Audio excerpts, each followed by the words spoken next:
আমরা সব একেবারে টপ কমান্ডার এবং সরাসরি সম্পৃক্ত তাদেরকে বিচারের আওতায় আনব। যদি এখানে আপনি সব পুলিশকে বিচারের আওতায় আনেন তাহলে কখনোই এটা জাস্টিস হবে না বলে আমরা মনে করি, এবং এটা প্র্যাকটিক্যাল না।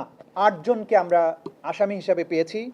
সেই 8 জন হচ্ছেন ডিএমপির সাবেক কমিশনার হাবিবুর রহমান, ডিএমপির সাবেক যুগ্ম কমিশনার সুদীপ কুমার চক্রবর্তী, শাহ আলম মোহাম্মদ আক্তারুল ইসলাম সাবেক এডিসি রমনাজন ডিএমপি, মোহাম্মদ ইমরুল সাবেক এসি রমনাজন ডিএমপি, আরশাদ হোসেন সাবেক পুলিশ পরিদর্শক অপারেশন শাহবাগ থানা, কনস্টেবল সুজন, কনস্টেবল ইমাজ হোসেন এবং কনস্টেবল নাসিরুল ইসলাম।